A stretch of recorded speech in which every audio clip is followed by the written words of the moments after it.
நீ கொல்ல நினைத்தவன், நீ அழிக்க நினைத்தவன் இவன் தானே, இவனை தானே அழிக்க நினைச்சேன், இவளை தானே கொல்ல நினைச்சேன், பாரு நான் வாங்க வாழ வைக்கிறேன் அப்படின்னு காட்டுறதுக்காக அவங்களை அவர் கூப்பிட்டு வந்திருக்கிறார். இயேசுவே என் ஆண்டவர் என்று நீங்கள் சொல்லும் பொழுது என்ன நடந்திருக்குது? இருள் உங்க வாழ்க்கை விட்டு விலகுகிறது, ஒளி உங்க வாழ்க்கைக்குள்ளாக வந்திருக்கிறது.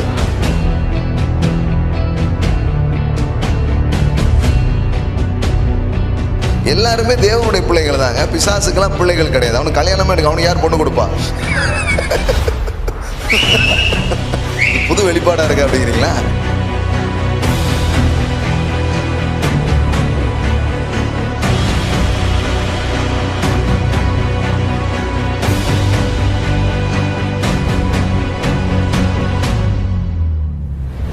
உங்களை இழுத்து கொண்ட தேவன் உங்க மூலமாக பெரிய கூட்டத்தை, உங்க குடும்பத்தை, உங்க சந்ததிய, ஒரு பெரிய ஊரே அவர் இழுத்து கொள்ளுகிற வேலையை அவர் செய்து முடிப்பார். ஆமென். கண்டிப்பா ஒருத்தன் இருக்கான், பொல்லாங்க ஒருத்தன் இருக்கிறான், கேடு செய்யற ஒருத்தன் இருக்கான், அதுல எந்த மாற்று கருத்து இல்லை. அதனாலதானே இந்த உலகத்துல இவ்வளவு கெட்டது நடந்துட்டு இருக்கு. ஆனா நீங்களோ தேவனால் உண்டாயிருக்கிறபடினால் அவன் உங்களை தொடான் என்று வேதவசனம் சொல்லுகிறது. ஹல்லேலூயா.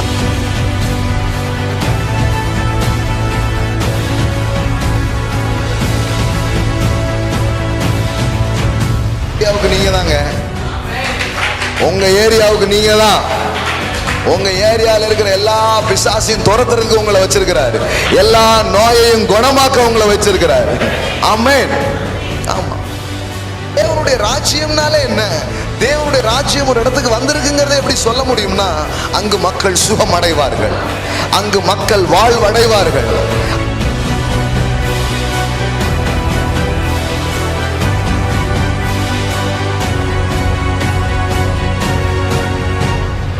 ஏசு எங்கேயாவது சுகமானவங்களை பார்த்து சுகமாயிட்டீங்களா, எல்லாம் பேரெல்லாம் எழுதி கொடுங்க, நாளிலிருந்து நம்ம சர்ச்சில் ஜாயின் பண்ணிடுங்க அப்படின்லாம் ஏன் சொல்லல. நீ வந்தா வா, வராட்டா போ, உனக்கு கொடுக்குற அளவுக்கு எனக்கு தாராளம் இருக்குது, இந்த வாங்கிக்கோ அப்படின்னு. பிசாசுக்கு வல்லமை இருக்கு, உங்களுக்கு அதிகாரமும் இருக்கு, வல்லமையும் இருக்கிறது. ஆமென். நீங்க போனா அவன் போகணும், கிளம்புனா கிளம்பணும். ஆமென். எஸ்.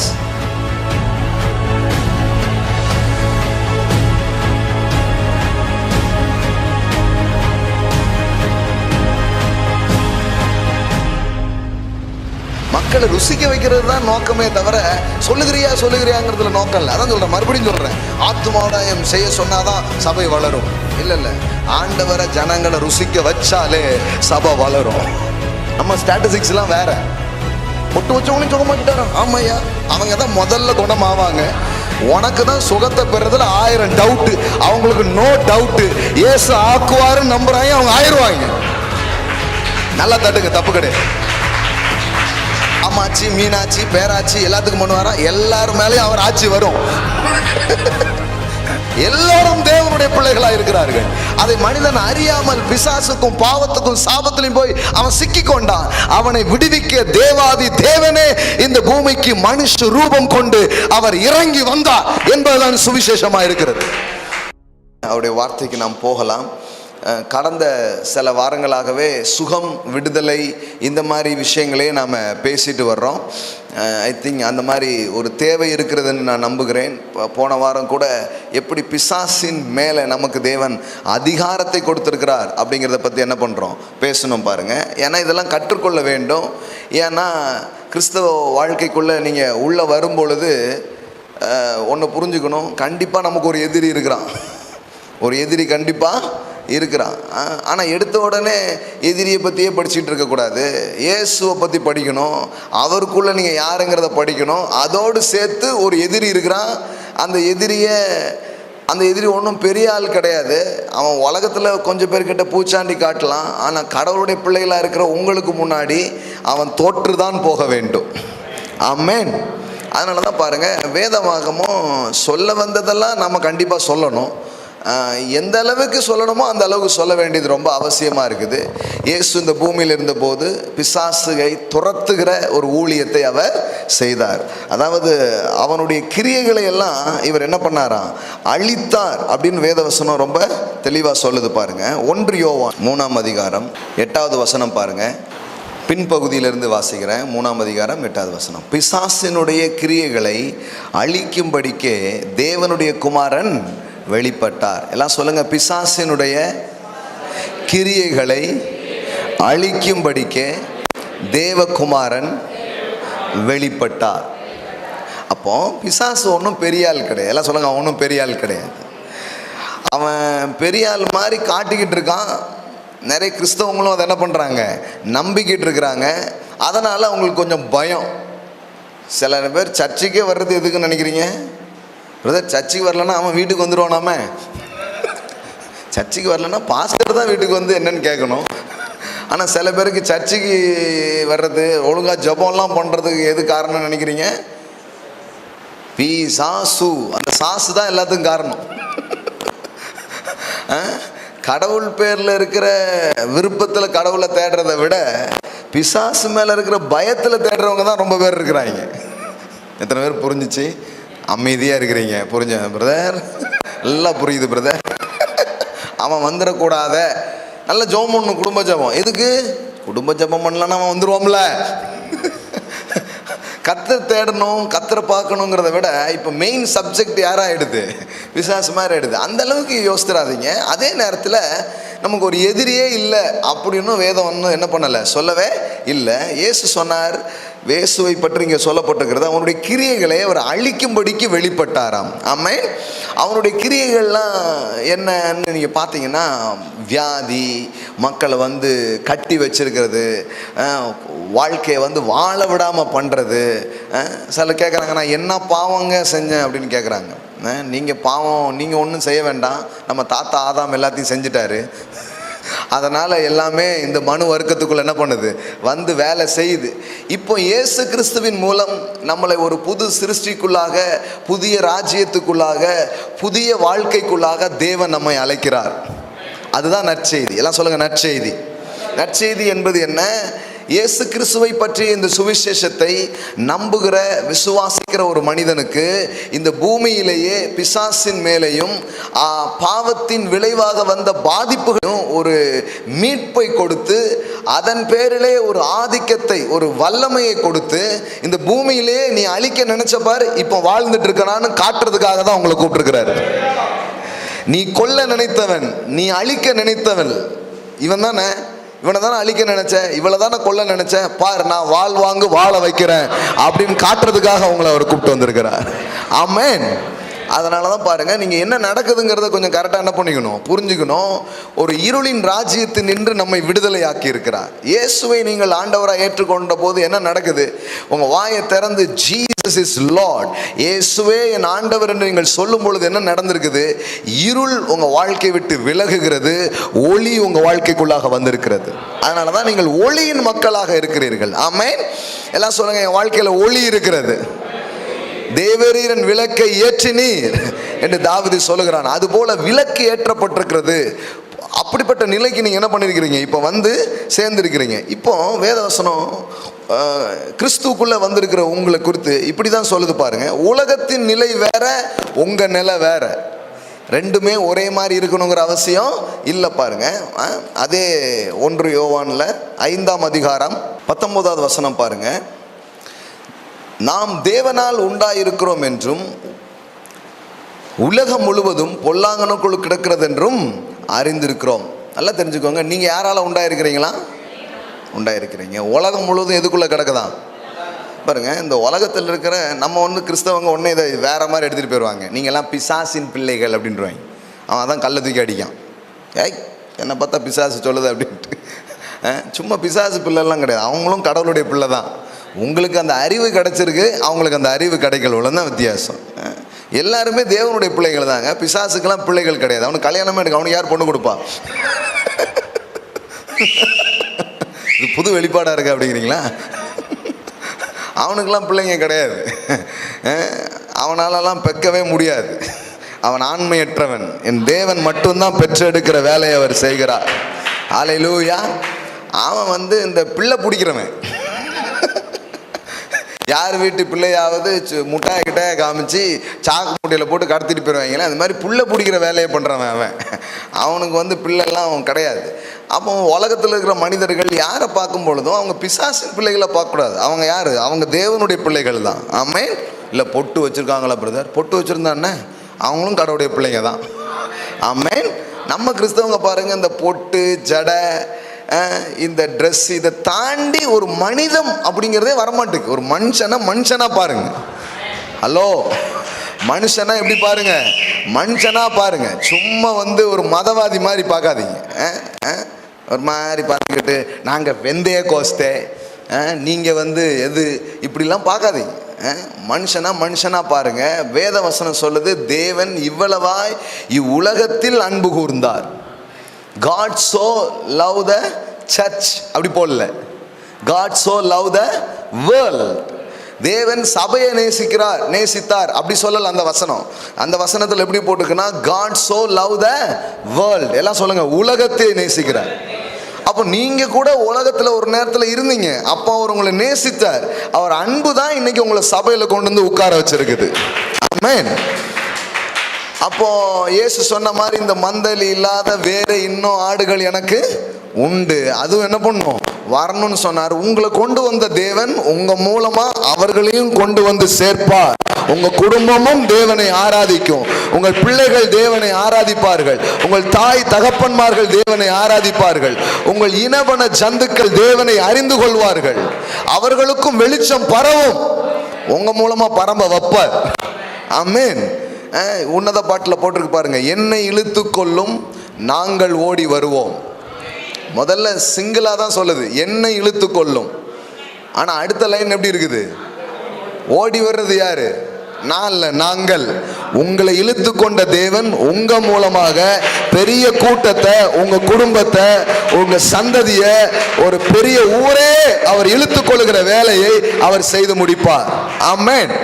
அப்போ கரெக்டாக புரிஞ்சுக்கணும், என்ன நடந்திருக்குதுங்கிறத சொல்லிட்டு இருக்கிறேன், தொடர்ந்து எப்படி பயணிக்கணுங்கிறத சொல்லிட்டு இருக்கிறேன். அப்போ உலகம் முழுவதும் பொல்லாங்கனுக்குள் கிடக்கிறதுனா என்ன அர்த்தம்னா, அவங்க பிசாசின் பிள்ளைகள்னு யோசிச்சிடக்கூடாது. அவனுடைய ஆதிக்கத்துக்கு கீழே, அவனுடைய டாமினேஷனுக்கு கீழே, அவனுடைய இன்ஃப்ளூயன்ஸுக்கு கீழே அவங்க என்ன பண்ணுறாங்க? சிக்கி கிடக்கிறாங்க. ஆனால் என்னைக்கு நீங்கள் இயேசுதான் ஆண்டவர்னு சொன்னீங்களோ, அன்னைக்கு உங்கள் மேலே அவன் போட்டிருந்த அந்த செயின், உங்கள் மேலே அவன் போட்டிருந்த அந்த கட்டு, அன்னைக்கே அது அவிழ்க்கப்படுகிறது. அல்லேலூயா.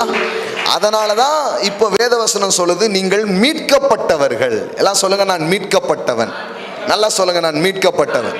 எல்லாம் சொல்லுங்க, பாவத்தில் இருந்தும், சாபத்தில் இருந்தும், நோயில் இருந்தும், தரித்திரத்தில் இருந்தும், பிசாசின் வல்லமையில் இருந்தும் நான் மீட்கப்பட்டிருக்கிறேன். அல்லேலூயா. அதனால தான் சொல்லப்பட்டிருக்குது, மரத்திலே தூக்கப்பட்ட எவனும் சபிக்கப்பட்டவன் என்று எழுதியிருக்கிறபடி கிறிஸ்து நமக்காக சாபமாகி நியாய பிரமாணங்களின் சாபங்களுக்கு நம்மை நீங்களாக்கி மீட்டு கொண்டார். எல்லாம் சொல்லுங்க, நான் மீட்கப்பட்டவன். ஆமென். சரி, இப்போ உங்களுடைய நிலையை குறித்து வேதம் என்ன பேசுகிறது? 18வது வசனம் பாருங்க.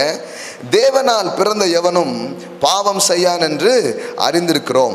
தேவனால் பிறந்தவன் தன்னை காக்கிறான், பொல்லாங்கன் அவனை தொடான். எல்லாம் சொல்லுங்க, பொல்லாங்கன் அவனை தொடான். ஆமென். வந்துருவானோ பிசாசு, ஏறிடுவானோ, இப்படியே யோசிக்க கூடாது. சொல்லணும், அவன் தொடான். அல்லேலூயா.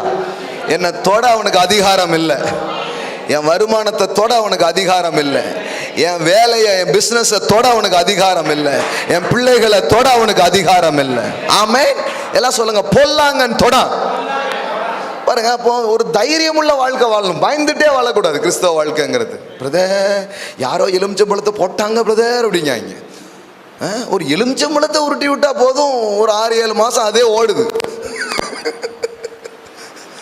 ஒருத்தர் சொல்றாரு, அதுல வேற செகப்பா என்னமோ இருந்தது பிரதர், ஏதோ வச்சிருந்தாங்க பிரதர் அப்படின்ட்டு என்னத்தெல்லாமோ வச்சுக்கிட்டு ஓட்டுறாங்க பாருங்க ரொம்ப நாட்களா.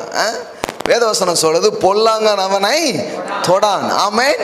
சும்மா சாத்தான், பிசாசு, பேய் இப்படி பயந்துட்டே அவர் வாழ்ற ஒரு வாழ்க்கை கிடையாது. இது எல்லாத்தின் பேர்லையும் ஜெயம் எடுக்கிற ஒரு வாழ்க்கையை அவர் உங்களுக்கு தருகிறார். ஆமென். கண்டிப்பாக ஒருத்தன் இருக்கான், பொல்லாங்க ஒருத்தன் இருக்கிறான், கேடு செய்கிற ஒருத்தன் இருக்கான், அதில் எந்த மாற்று கருத்தும் இல்லை. அதனால தானே இந்த உலகத்தில் இவ்வளோ கெட்டது நடந்துட்டு இருக்கு. ஆனால் நீங்களோ தேவனால் உண்டாயிருக்கிறபடினால் அவன் உங்களை தொடான் என்று வேதவசனம் சொல்லுகிறது. ஹல்லேலூயா.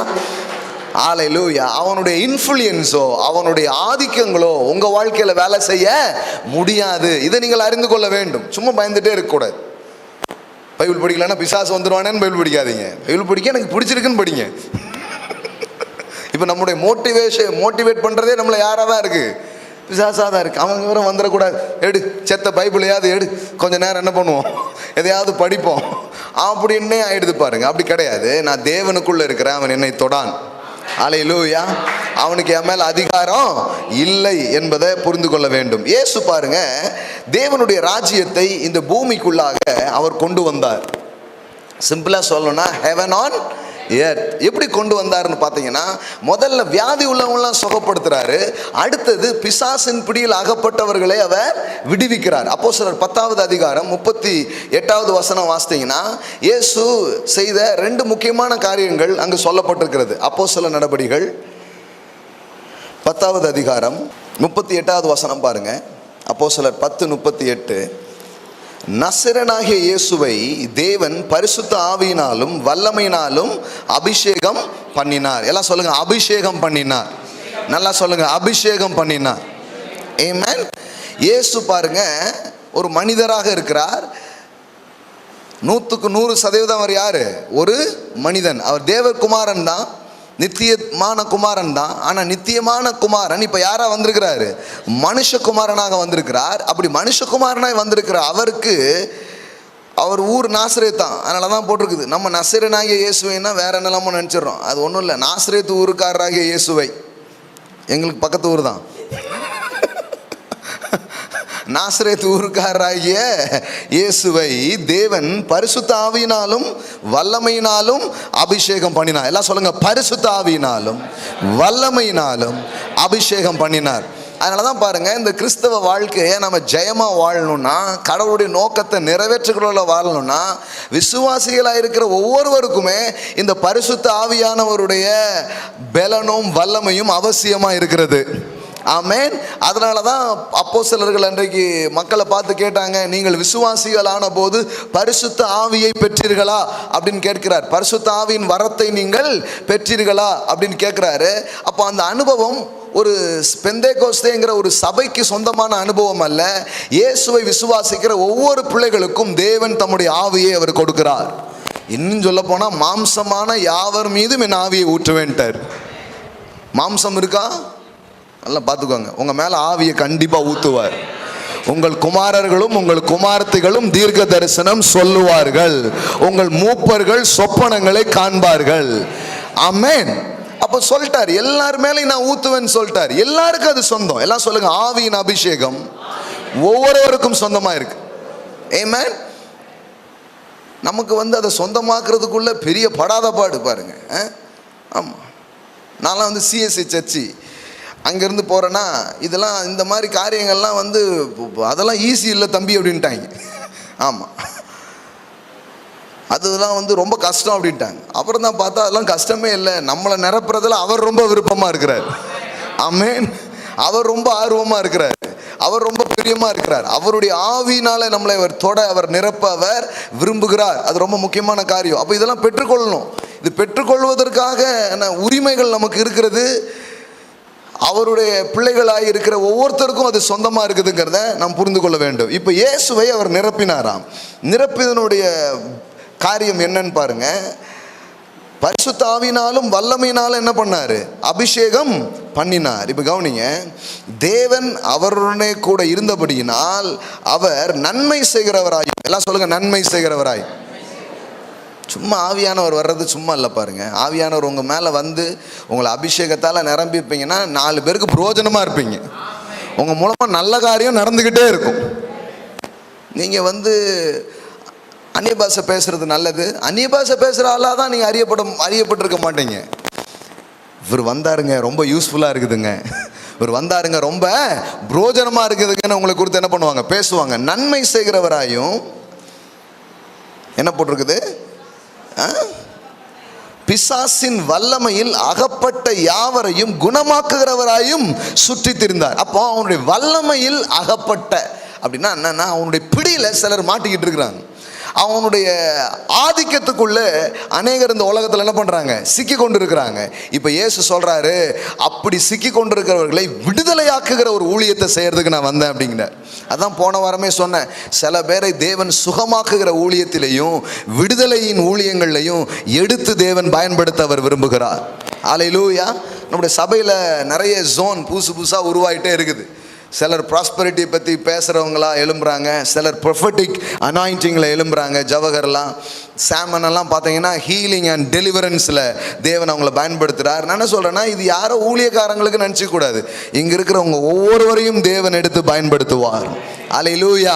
நீங்கள் அங்கே ஒதுங்கி நிற்கக்கூடாது. சபைக்குன்னு வர்றீங்கன்னா சபையில் என்ன நடக்குன்னு புரிஞ்சு நீங்களும் அதில் என்ன பண்ணணும், இணையணும். கடவுள் எனக்கு என்ன ஊழியத்தை வச்சிருக்கிறாரு, கடவுள் எனக்கு என்ன தாளந்துகளை கொடுத்துருக்காரு, அதை நான் பயன்படுத்த போகிறேன்னு சொல்லணும். தேவன் உங்களையும் கொண்டு பயன்படுத்த ஆரம்பிப்பார். ஆமென். சரி, பிசாசின் வல்லமையில் அகப்பட்ட, அப்போ சில பேர் அவனுடைய பிடியில் சிக்கிட்டு இருக்கிறாங்க. இப்போ இதில் இருந்து விடுவிக்கிற ஒரு ஊழியத்தை இயேசு செய்தார். இன்றைக்கு சபை அதை செய்ய வேண்டும். ஏன்னா இன்னைக்கு சபை தான் கிறிஸ்துவின் சரீரமாக இருக்கிறது. அவர் இந்த சரீரத்தில் இருந்தபோது எதை செய்தாதோ அதை செய்வதற்குத்தான் தேவன் சபையை வைத்திருக்கிறார்.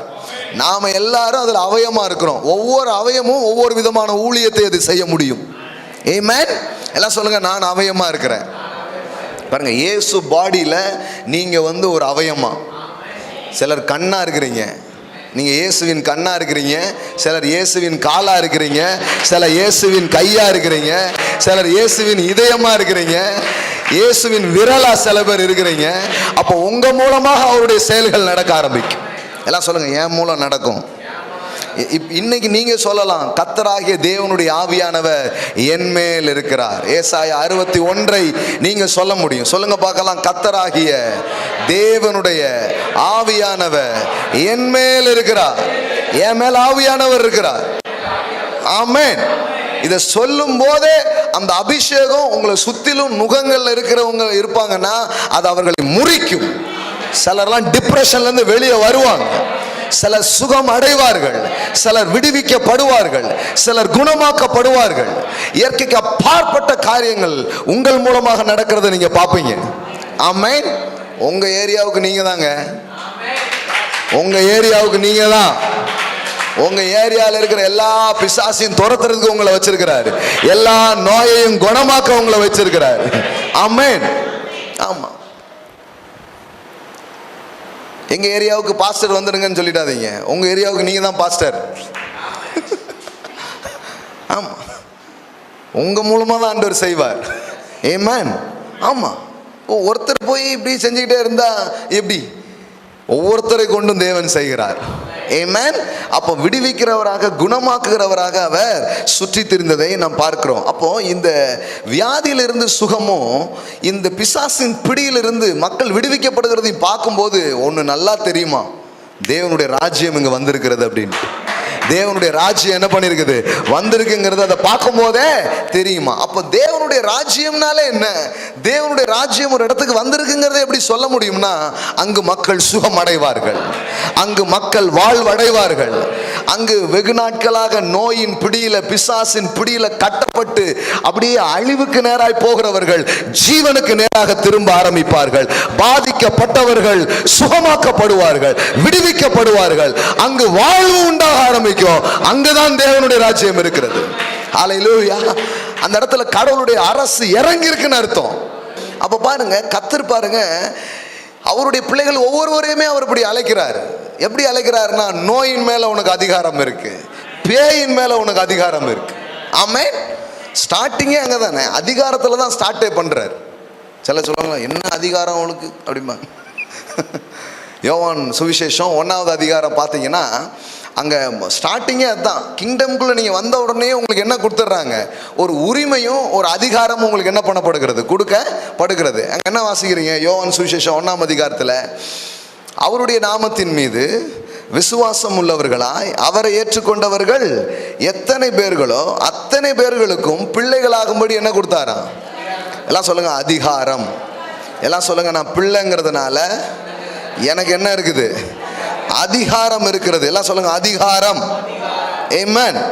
எத்தனாவது வசனம்? 12வது வசனம். அவருடைய நாமத்தின் மேல் விசுவாசம் உள்ளவர்களா, இயேசுதான் ஆண்டவர், இயேசுதான் ரட்சகருங்கிறத நீங்க விசுவாசிக்கீங்கன்னா வேதவசனம் சொல்லுது, அப்படி ஏற்றுக்கொண்டவர்கள் எத்தனை பேர்களோ அத்தனை பேரும் யாரா?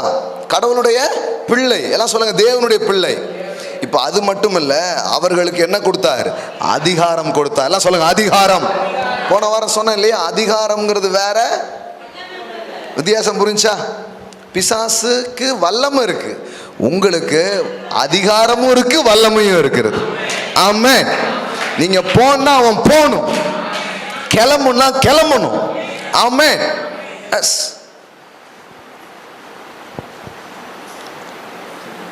பயப்படக்கூடாது. ஒரு கிறிஸ்தவம் அப்படியே போயிடுச்சு, பில்லி சூனியம் ஏவல் சேவல்னே ஓடிட்டாங்க. கிறிஸ்தவ ஜீவியமே இதிலே போயிடுச்சு. பில்லி சில்லின்ட்டே முடிச்சிட்டாங்க. இனி அப்படி போகக்கூடாது. இப்போ ஒரு கூட்டம் வந்திருக்கு, அவர்கள் சாவின் எதிரிகள், பிசாசுக்கு எதிரிகள், நோயின் எதிரிகள். அவங்க வந்தாலே நோய் போகும், அவங்க வந்தாலே பேய் போகும், அவங்க வந்தாலே தரித்திரம் போகும், அவங்க வந்தாலே மரித்தோர் எழும்புவார்கள், குருடர்கள் பார்ப்பார்கள், செவிடர்கள் கேட்பார்கள், முடவர்கள் நடப்பார்கள்.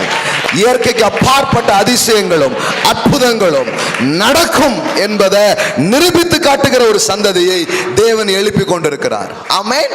இந்த உலகம் பாருங்க, வியாதிக்கு காம்ப்ரமைஸ் ஆகிட்டு இருக்குது. வியாதியோடு ஒத்து போகிற மனநிலையோடு இந்த உலகம் ஆயிடுச்சு. ஒருத்தர் இறந்து போயிட்டாருன்னா எத்தனை வயசு? அது 40 பரவாயில்ல, அப்படி எப்படி ஆயிடுச்சு பாருங்க. 40 ஓகேங்கிற மாதிரி ஆயிடுச்சு. 40 இருந்தாலும் நாட்டு ஓகே.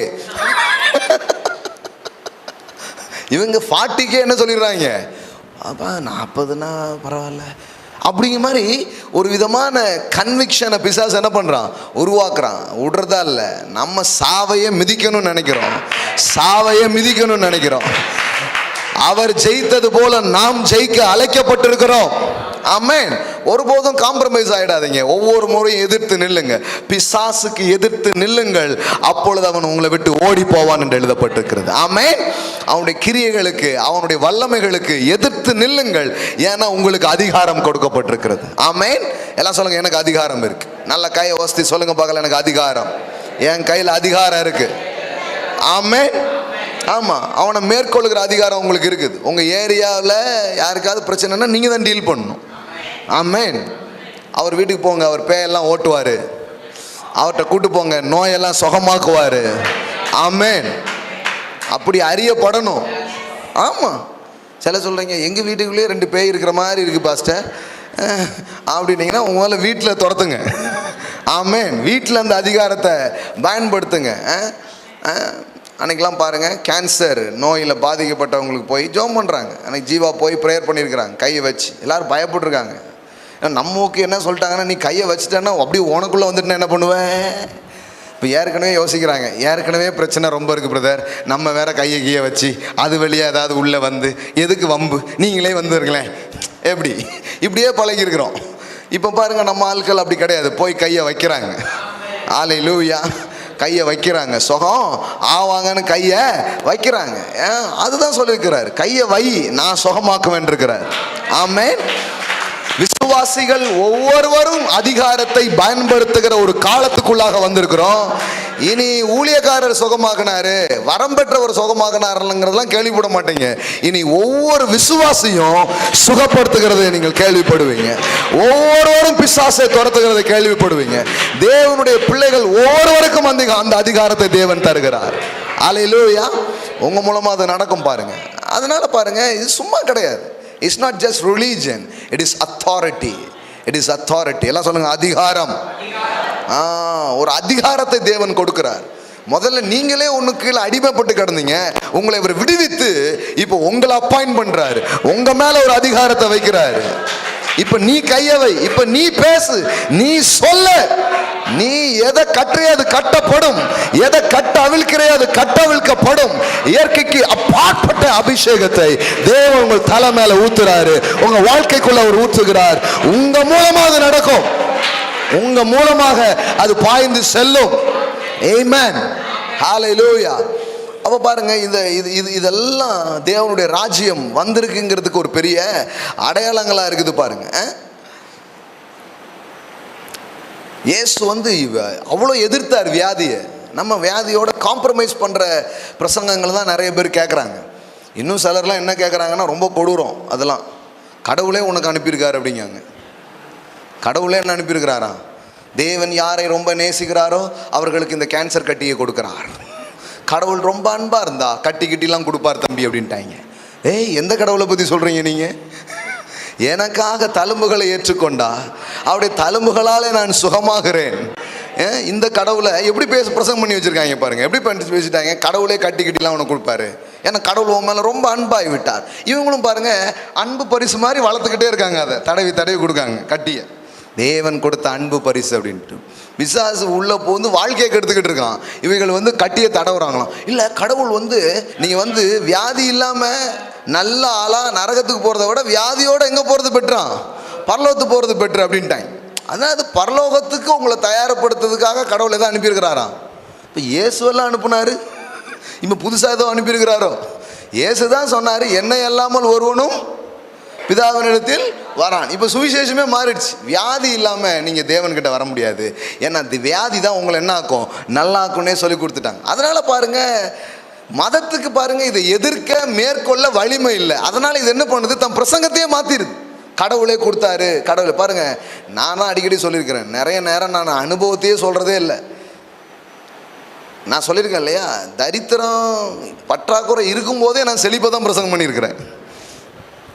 என் பாக்கெட்டில் காசே இருக்காது, அப்போ கூட சொல்லுவேன், ஆபிரகாமின் ஆசீர்வாதம் என்னுடையதாக இருக்கிறது, கர்த்தர் என்னை செழிக்க வைப்பார் அப்படின்ட்டு. அது மாதிரி நாம் எந்த அளவுக்கு ஆரோக்கியமாக இருக்கோங்கிறத வச்சு பிரசங்கம் பண்ணக்கூடாது. வார்த்தையை அப்படியே பேசணும். அது எனக்கும் நடக்கும், உங்களுக்கும் நடக்கும். ஆமேன்.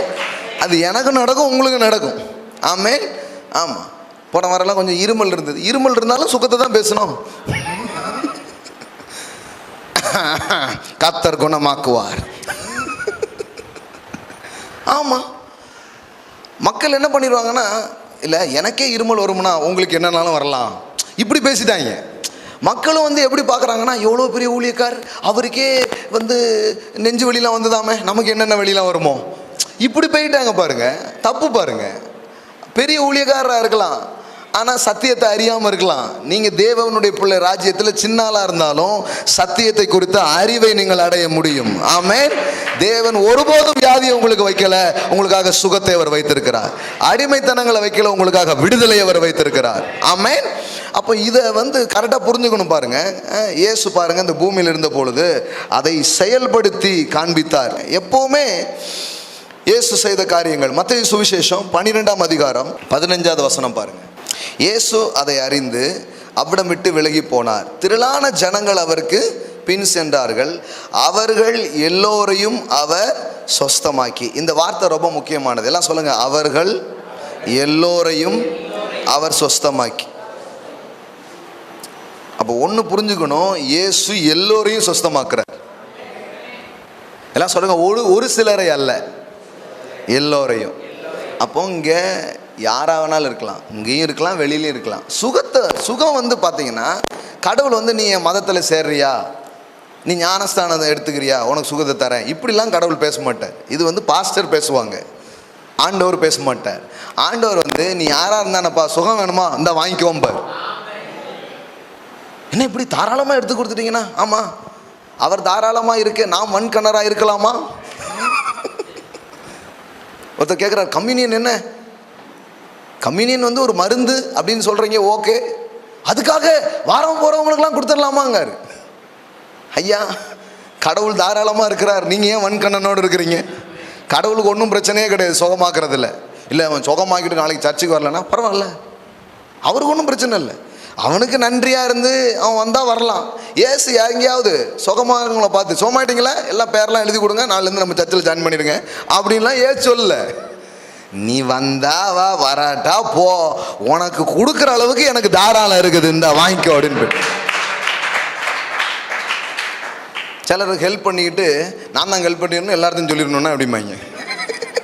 ஆனால் இவர் பண்ணிட்டு நம்ம பேரை சொல்லிடாத அப்படிங்காரு. வித்தியாசமாக இருக்கு. புரியுதா உங்களுக்கு? பரப்பணுங்கிறதே அவர் யோசிக்கல. அவர் மக்கள் ஆசீர்வதிக்கப்படணும்னு யோசித்தார். இந்த ஊழியம் பெருசாகணும்னு நினைச்சாலும் பெருசாகாது. இதுதான் முதல் ரகசியம். பெருசாகணும்னே பண்ணீங்கன்னா பெருசாகாது. ஜனங்க நல்லா இருக்கணும்னு பண்ணீங்கன்னா கண்டிப்பா பெருசாகும். தான் சீக்ரெட். பெருசாகணும் அவங்கெல்லாம் போராடிட்டே இருப்பாங்க. சிம்பிள் சீக்ரெட், ஜனங்கள் நல்லா இருக்கணும். அதெல்லாம் ஆண்டவர் பார்த்துக்குவார். ஊழியத்தை பெருசாகிறதெல்லாம் ஆண்டோடைய வேலை.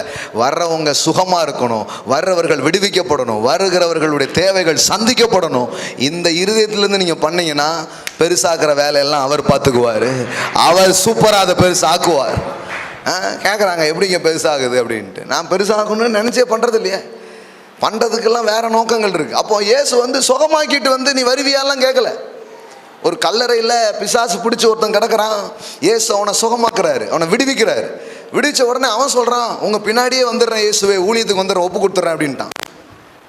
அவர் சொன்னார், அட பாவி, வீட்டுக்கு போடா. உன் பொண்டாட்டி உன்னை தேடிட்டு இருப்பா, உன் பிள்ளை உன்னை தேடிட்டு இருக்கும், உன் தாய் தகப்பன் உன்னை தேடிட்டு இருப்பாங்க, போய் வீட்டுக்கு போ அப்படிங்கிறார். எவ்வளோ ஒரு நல்ல தேவன் பாருங்க. அவர் ஒன்றும் மதத்துக்கு ஆள் பிடிக்கிற ஆள் கிடையாது. சும்மா சேர்ந்துரு, நல்ல நமக்கு ஒரு அடிமை சிக்கிட்டான், இந்த மாதிரிலாம் இயேசு வேலை செய்யறது இல்லை பாருங்க. போ வீட்டுக்கு போங்க. நான் உனக்கு செஞ்சதை உன் வீட்டில் போய் என்ன பண்ணு சொல்லு, அவங்களுக்கு தெரிவி. முதல்ல ஒன்று அவங்க பார்க்கட்டும்பா, ஊழியெல்லாம் கிடக்கட்டும், உன் வீட்டில் ஒன்றை பார்க்கட்டும்னு சொல்லி அனுப்புறாரு. பைபிளில் போட்டிருக்குது, அவன் வீட்டுக்கு போனது மட்டும் இல்லை, தெக்க போலியா நாடெங்கும் அதை பிரசித்தம் பண்ணினானா. அதாவது இந்த ருசிச்ச ஆளால் நிற்காது. நீங்கள் சிலர் நீங்கள் சொல்லுகிறீர்களா, உங்களுக்கு ஆத்தும பாரம் உண்டா, நோட்டீஸ்லாம் விட்டுறாங்க. இன்று நீங்கள் சுவிசேஷம் அறிவித்தீர்களா, அட பாவி, இதெல்லாம் சொல்லி வர்றதா? இன்று வேதம் வாசித்தியா? இன்று நீங்கள் இன்று மனைவிக்கு முத்தம் கொடுத்தியான்னு சிக்கர் ஓட்டுனா அப்படி இருக்கும். இதெல்லாம் அப்படி வர்றது இல்லைங்க, அன்பில் வர்றதுங்க. காலையில் சாப்பிட்டியா அப்படின்னு சிக்கர் ஓட்டுறீங்களா என்ன? அப்படிலாம் கிடையாது. நம்ம எல்லாத்தையுமே வேற லெவலில் வச்சுட்டோம். அவர் அப்படி பண்ணவே இல்லை. எல்லாம் ஆசையா சொல்ல. வீட்டுக்கு போனா அவன் என்ன பண்றான், ஊர் ஃபுல்லா போய் என்ன பண்றான் சொல்றான் பாருங்க. இதெல்லாம் அந்த அளவுக்கு செய்யக்கூடிய ஒன்று. ஆத்தும ஆதாயம் செய்கிறாயா அப்படின்னு உங்களை போட்டு இது பண்றது கிடையாது. செய்வீர்களா?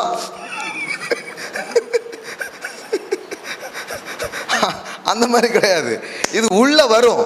அந்த அன்பு என்னை நெருக்கி ஏவுகிறது அப்படின்னு சொல்லிட்டு யாரும் சொல்ல வேண்டியதில்லை. உள்ள ருசிச்சா சொல்லாமவே இருக்க முடியாது. மக்களை ருசிக்க வைக்கிறது தான் நோக்கமே தவிர சொல்லுகிறியாங்கிறதுல நோக்கம் இல்லை. அதான் சொல்கிறேன், மறுபடியும் சொல்கிறேன், ஆத்துமாதாயம் செய்ய சொன்னாதான் சபை வளரும். இல்லை, ஆண்டவரை ஜனங்களை ருசிக்க வச்சாலே சபை வளரும். நம்ம ஸ்டாட்டிஸ்டிக்ஸ்லாம் வேற. நிறைய பேர் ஸ்டாட்டிஸ்டிக்ஸ்லாம் வச்சுருக்காங்க. நல்ல வேலை அதெல்லாம் நான் படிக்கலை. சபையை எப்படி வளர்க்கணும் தெரியுமா? உங்கள் ஸ்டாட்டிஸ்டிக்ஸே எனக்கு வேண்டாம், நீங்களே வச்சுக்கோங்க. நிறைய கான்ஃபரன்ஸு, நிறைய புக்ஸ்லாம் வருது.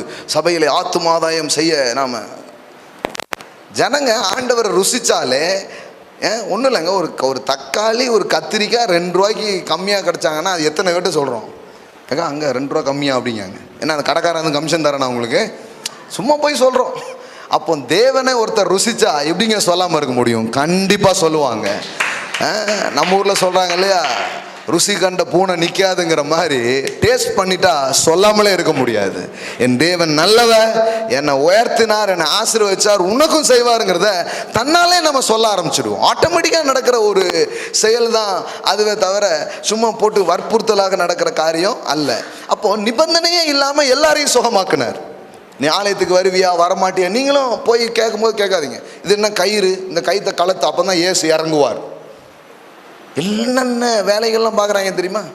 ஒரு கயிறு எல்லாம் தேவை கிடையாது, அவர் இறங்குவார் பாருவோம் மேலே, தடையே கிடையாது. ஆமாம், ஒரு சகோதரர் வீட்டுக்கு போயிட்டு, நான் ஜோம் பண்ணோம்னா இங்கே இருக்கிற எல்லா போட்டாவையும் நீங்கள் எடுக்கணும் அப்படின்ட்டு. ஏன் போட்டா இருந்தால் இயேசு வர முடியாதா? என்னங்க, எந்த இருளையும் அவர் பிரகாசிக்கிற மெய்யான ஒளியா இருக்கிறார். இன்னும் அந்த போட்டாவெல்லாம் தூக்கி போட்டாதான் இயேசு உன் வாழ்க்கையில், இதெல்லாம் கிடையவே கிடையாது. இது எந்த சுவிசேஷத்தில் போய் இதெல்லாம் படித்தாங்கன்னே தெரில. யாரையாவது பார்த்து இயேசு அப்படி சொன்னாரா? நான் உனக்கு என்ன செய்ய வேண்டும்? பார்வை வேண்டும், பெற்றுக்கொள் அப்படின்ட்டு போயிட்டார். நான் உனக்கு என்ன செய்யணும், இந்த மாதிரி காது கேட்கல, இந்த பெற்றுக்கோ.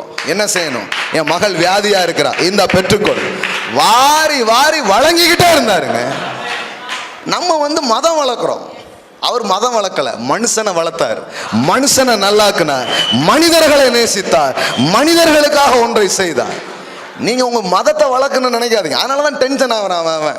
இப்போ டிவிலெலாம் பாருங்க, நம்ம இது போகுது, நிறைய மக்கள் பார்க்குறாங்க, பல பின்னணியிலேருந்துலாம் பார்க்குறாங்க. அவங்க சொல்கிறாங்க, ஒரு டிவி சேனல்லேருந்து சொன்னாங்க, உங்கள் ப்ரோக்ராம் எங்களுக்கு கொடுங்க சார். ஏன்னா சொன்னாங்க, அது போட்டாலே நிறைய பேர் டிவி பார்க்குவாங்க, அவ்வளோ நல்லா இருக்குது, அதுக்காகவே ப்ரோக்ராம் கொடுங்கன்னு கேட்குறாங்க. ஏன்னா வித்தவுட் மத கலப்பில்லாத ஒரு செய்தியை நாம் பேசி கொண்டிருக்கிறோம். Church without a religion. மதமே இல்லாத ஒரு சபையை செய்கிறது தான் இயேசுவினுடைய நோக்கமாக இருக்குது. இது மதமே கிடையாது, இது ஒரு ராஜ்யம், இது ஒரு குடும்பமாக இருக்கிறது. எல்லாரும் தேவனுடைய பிள்ளைகளாக இருக்கிறார்கள். அதை மனிதன் அறியாமல் பிசாசுக்கும் பாவத்துக்கும் சாபத்திலும் போய் அவன் சிக்கி கொண்டான். அவனை விடுவிக்க தேவாதி தேவனே இந்த பூமிக்கு மனுஷ ரூபம் கொண்டு அவர் இறங்கி வந்தார் என்பதுதான் சுவிசேஷமாக இருக்கிறது. அவர் விடுவிக்கிறார், ஒவ்வொரு மனுஷனை குணமாக்குகிறார், அவனுக்கு ஜீவனை கொடுக்கிறார், மறுவாழ்வை கொடுக்கிறார். யாருக்குங்க வேணும் உங்க மதம்? குப்பை மதம். அது எந்த மதமா இருந்தான்னு. we are against religion. எல்லா மதத்தையும் நாங்கள் எதிர்க்கிறோம், இன்க்ளூடிங் கிறிஸ்டியானிட்டி. ஏன்னா இயேசு ஒரு கிறிஸ்தவ மத தலைவர் அல்ல, ஒரு கிறிஸ்தவ மதத்தை அவர் ஸ்தாபிக்க வரவில்லை. அவர் மனிதனுக்கு ஜீவனை கொடுக்க, வாழ்வை கொடுக்க, மனுஷனை தேவனுடைய பிள்ளைகளாய் மாற்ற அவர் இந்த பூமிக்கு இறங்கி வந்தார். He is not a founder of Christianity. He is a founder of life. அவர் ஜீவனை உண்டாக்க வந்தார், செத்து போனவனை எழுப்ப அவர் வந்தார். அப்ப பாருங்க, இந்த மாதிரி நம்ம பண்ணோம்னா அரசாங்கமே நம்ம கிட்ட ப்ராஜெக்டை கொண்டு வந்து கொடுக்கும்.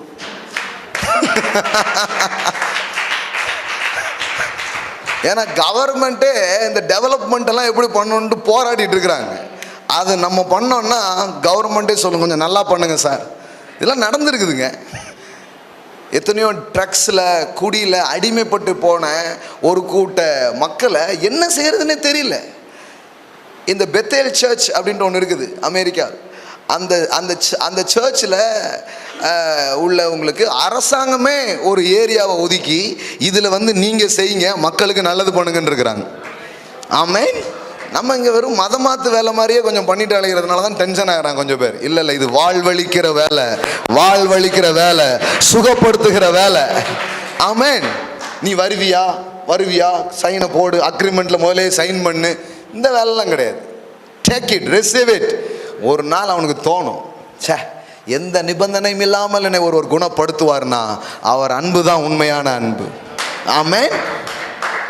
நம்ம ஒரு பார்சல் கொடுக்கும்போதே எழுதிருந்தோம் எங்கள் சர்ச் அட்ரஸோட, சோத்தை சாப்பிட்டு சர்ச்சுக்கு வந்துடு அப்படின்ட்டு.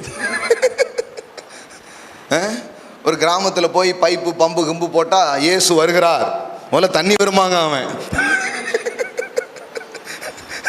எல்லாத்துலேயும் மத சாயத்தை கொண்டு வச்சு ஒரு ரிலீஜியஸ் மைண்டோடையே நம்ம பண்ணுறதுனால தான் நம்ம பண்ணுற காரியங்கள் மக்களால் ஒன்றும் பெருசாக இது பண்ண முடியல. இந்த சென்னை ஃப்ளட்டு இதெல்லாம் அந்த டைம்லலாம் நீங்கள் பார்த்தீங்கன்னா அவன் சாப்பாடு பண்ணதை கொண்டு இருக்கும்போது நம்ம ஆட்கள் ட்ராக்ஸ் கொடுத்த ஆட்கள் தானடா நீங்களாம் அப்படிங்கிற மாதிரி தான் இருக்குது. ட்ராக்ஸையும் பைபிளையும் கொண்டு கொடுத்துருக்காங்க. அந்த நேரத்தில் எந்த நேரம் என்ன கொடுக்கணுன்னே தெரியாமலாம் வேலை பார்த்துருக்குறாங்க. இப்போ நல்லா கவனிங்க, இந்த மத இதெல்லாம் தூக்கி தூர போட்டுட்டு இயேசு நிபந்தனை இல்லாமல் சுகப்படுத்தினார். எல்லாம் சொல்லுங்க, எல்லாரையும் குணமாக்குனார்.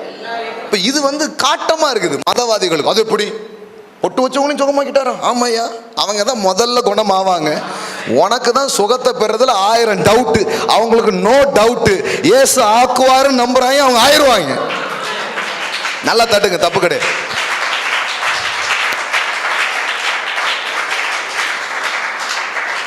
காமாட்சி, மீனாட்சி, பேராட்சி எல்லாத்துக்கும் பண்ணுவாரா? எல்லாரும் மேலேயும் அவர் ஆட்சி வரும்.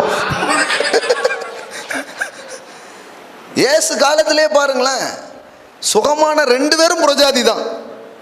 அதாவது பல பேர் சுகமானாங்க. விசுவாசத்தில் ரொம்ப பெருசா நின்று சுகத்தை பார்த்தது 2 பேர் தான். ஒன்று கானானிய ஸ்திரீயாகிய அந்த பெண். அவ யாரு கிடையாது, ஒரு யூத குலத்தை சேர்ந்ததா கிடையாது, 100க்கு அதிபதி. அவன் யாரு கிடையாது.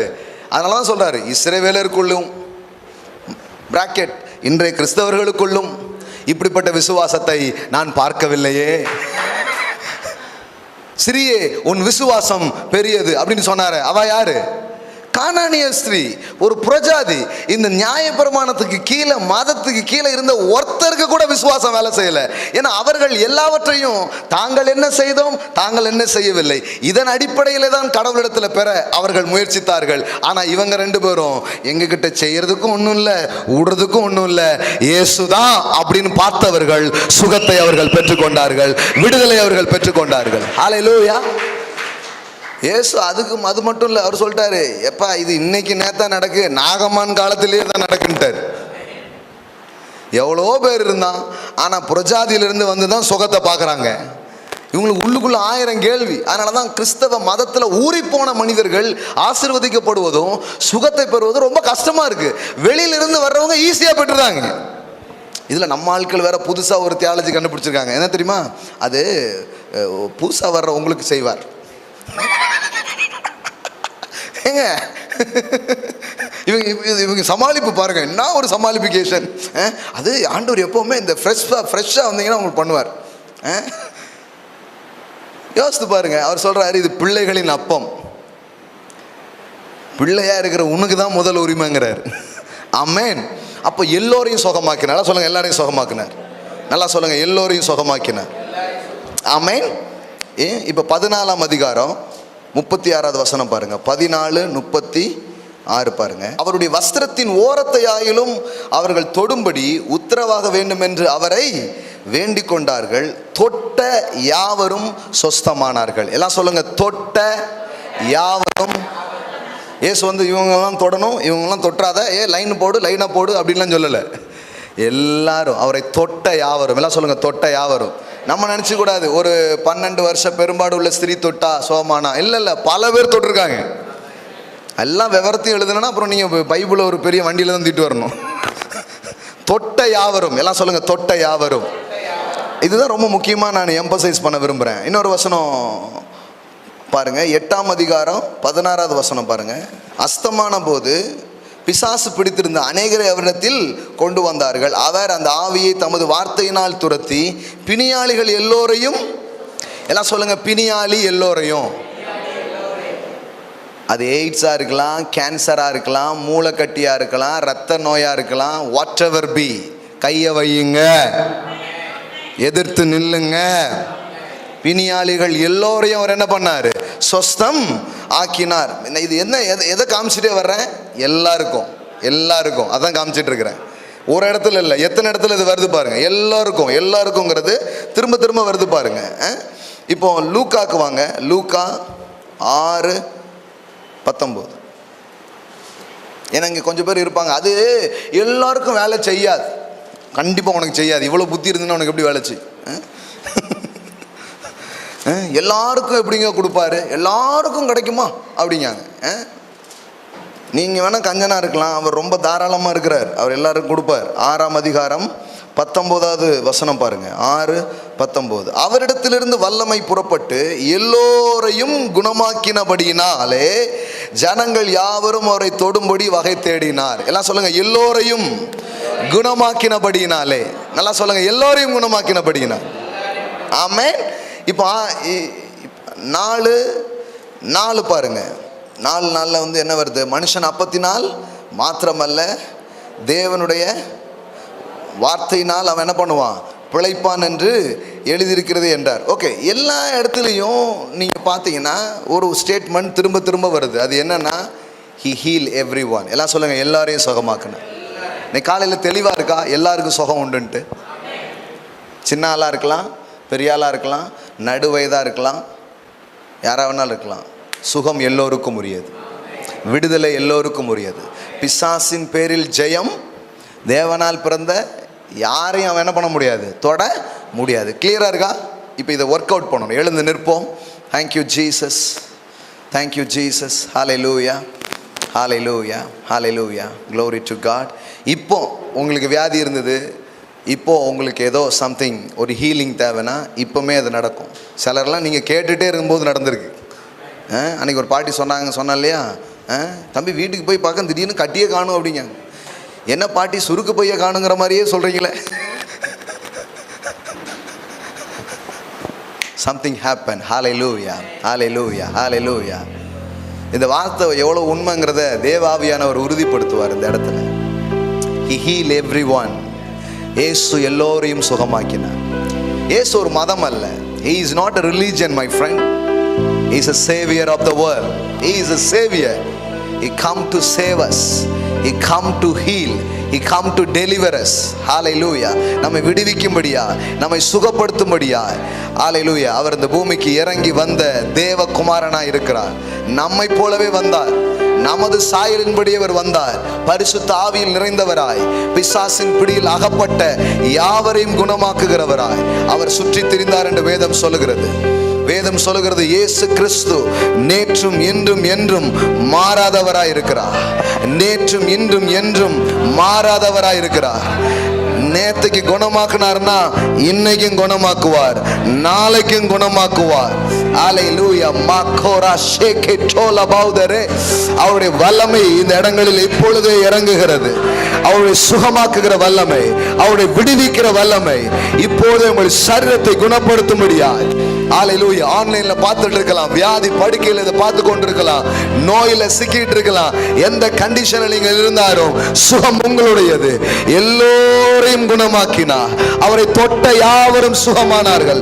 அவரிடத்திலிருந்து எல்லோரையும் குணமாக்கத்தக்கதான வல்லமை புறப்பட்டது என்று எழுதியிருக்கிறது. இந்த காலை வேளையில I speak healing in this place. Rako shaka tarabalaba, rakapo sheke terebora kataraba. ஹalleluya. உங்க சுகத்தை இப்போதே நீங்கள் பெற்றுக்கொள்ளலாம். உங்க விடுதலை இப்போதே நீங்கள் பெற்றுக்கொள்ளலாம். நாள்கட்ட கணக்குல, நாள்பட்ட கணக்குல இருக்கிற நோய்கள் இப்போதே மறைவதாக இயேசுவின் நாமத்தினாலே I speak right now in Jesus name. இப்போதே நோய்கள் நீங்குவதாக, பலவீனங்கள் நீங்குவதாக. ஹalleluya. ராக்கோ ஷேகேந்தரே, பார்க்கிற கேட்கிற யாரா இருந்தாலும் சரி, தெய்வீக சுகம் அவர்களுக்கு உண்டாவதாக, தெய்வீக பலன் இப்பொழுதே உண்டாவதாக. இயேசு கிறிஸ்து நேற்றும் இன்றும் என்றும் மாறாதவராய் இருக்கிறார். மாறாத பிரசனம் அவர்களை தொடட்டும், மாறாத பிரசனம் குணமாக்கட்டும் என்று நான் சொல்லுகிறேன் ராஜா. ஹalleluya, ஹalleluya, ஹalleluya. இப்ப இருக்கும்போதும் போகும்போதும் உட்காரும் போதும் அந்த சுகத்தை நீங்கள் பார்ப்பீர்கள். ஹalleluya. அது மாத்திரமல்ல, சுகமாக்கத்தக்கதான ஒரு அபிஷேகத்தை உங்க மேல் வைக்க விரும்புகிறார். சுகமாக்கத்தக்கதான ஒரு அபிஷேகத்தை, சிலரை குணப்படுத்துகிற ஒரு அபிஷேகத்தை, விடுவிக்கிற ஒரு அபிஷேகத்தை அவர் உங்க மேல வைக்க விரும்புகிறார். Father, in the name of Jesus, I speak in this place. Hallelujah. வியாதியஸ்தர்களை குணமாக்கத்தக்கதான ஒரு அபிஷேகம் இந்த இடத்தில் விடுவிக்கப்படுவதாக, இந்த இடத்தில் அது ஊற்றப்படுவதாக. I speak in this place. Hallelujah. Right now in Jesus name, let them overflow in this place right now. Let them overflow. Hallelujah. அந்த river இப்போதே புறப்படும். இப்போதே அந்த நதி பாய்வதாக. சுகமாக்கத்தக்கதான நதி, சுகமாக்கத்தக்கதான அதிகாரம், விடுவிக்கத்தக்கதான அதிகாரம் இப்போதே இந்த இடத்துல பாய்ந்து செல்லட்டும் ராஜா. இவர்கள் வியாதியஸ்தர் மீது கைகளை வைக்கும் பொழுது மக்கள் சுகம் அடைவார்களாக, மக்கள் பலன் அடைவார்களாக, மக்கள் விடுவிக்கப்படுவார்களாக. ராகாபோ ஷேகேந்தரே போலரோ, ஏன் மரித்தது கூட எழுந்திருக்கத்தக்கதான விதங்களிலே காரியங்கள் நடக்கட்டும் ராஜா. ஹalleluya. வரும் வாரங்கள்ல நிறைய டெஸ்டிமனியை நாங்க கேட்க இருக்கிறோம், நிறைய சாட்சிகளை கேட்க இருக்கிறோம், நிறைய சாட்சிகள் வர இருக்கிறது. நான் கைய வச்சேன் பாஸ்டர், சுகமாச்சு. நான் பேசின பிசாசு ஓடினது. ராகோ ஷேகேந்தரே, தேவனுடைய ராஜ்யம் வந்திருக்கிறது. ராகோ ஷாந்தரோ. ஹalleluya, ஹalleluya. யாவருக்கும் சுகம், தொட்ட யாவரும் சுகம் அடைந்தார். ஒருவராகிலும் ஒரு நாள் வருதுங்க, வியாதிப்பட்டவர்கள் ஒருவரும் இல்லை என்கிற ஒரு நிலையை நாம் அடைவோம். அவர்களில் வியாதியஸ்தன் ஒருவரும் இல்லை. சொல்லப்படும், சொல்லப்படும். இது எப்படிங்க நடக்குது? உலகத்துல அவன் வியாதி, அவன் பலகீனன்னு சொல்லிட்டு இருக்கான். உங்களுக்கு இருக்கிற ஆரோக்கியமே ஒரு அடையாளமா இருக்க போகிறது. உங்களுக்கு இருக்கிற சுகமே கர்த்தர் தான் உங்க மேய்ப்பருங்கிறத உங்களுடைய கொழுமை காட்ட போகிறது, உங்கள் ஆரோக்கியம் காட்ட போகிறது. நீங்களும் உங்க பிள்ளைகளும் அடையாளங்களாக, அற்புதங்களாக நீங்கள் இருக்க போகிறீர்கள். ராபோனா சந்தரபல கத்தரபலப ருய்கேலப ஷேக்லே மந்தரபலரா. இது வரைக்கும் ஜனங்கள் கிறிஸ்தவங்கிற மதத்தை தான் கேட்டிருக்கிறார். கிறிஸ்து ஒரு நபர், இயேசுங்கிற ஒரு ராஜா, அவருடைய வல்லமையையும் அதிகாரத்தையும் மகிமையையும் மக்கள் காண போகிறார்கள். மக்கள் காண போகிறார்கள். உங்க மூலமா, என் மூலமா தேவன் அதை செய்ய போகிறார். Glory to God. Thank you daddy. சுகத்துக்காக, பலத்துக்காக நன்றி, அபிஷேகத்துக்காக நன்றி. அளவில்லாமல் அது பாய்ந்து செல்லட்டும் ராஜா. Amen, amen, amen, amen. Praise God. Hallelujah. Amen. Amen, amen, amen, amen. கர்த்தருக்கு நாம் கொடுக்க இருக்கிறோம். கைகளை எடுத்துக்கொள்வோம். Hallelujah. We are going to honor. எதை பேசுறோமோ அதை தேவன் உறுதிப்படுத்துவார். எனக்கு தெரிஞ்சு நான் கத்துக்கிட்ட ஒரு முக்கியமான காரியம் இதுதான். நம்ம என்னெல்லாம் பேசுறோமோ அதுக்கு ஒருத்தர் ஆமேன்னு சொல்ல ரெடியா இருக்கிறார். சுகம் உண்டுன்னா சுகம் உண்டு. ஆமேன். நீங்க இப்பவுமே பார்க்கலாம், சிலருக்கெல்லாம் போய் செக் பண்ணி கூட நீங்க பார்க்கலாம், நீங்க சுகமா இருக்கிறீங்க. You are healed. அவருடைய தழும்புகளால் நீங்கள் குணமா இருக்கிறீங்க. ஹalleluya, hallelujah, hallelujah, hallelujah. வெளிப்படும் உங்க சரீரத்துல நீங்க பாப்பீங்க, ஆரோக்கியங்கள் வெளிப்படுகிறதை நீங்கள் பார்ப்பீர்கள். ஹalleluya, hallelujah. எஸ், தேவனை கனம் பண்ணும்படியாக நாம் கொடுக்கிறோம். ஹalleluya.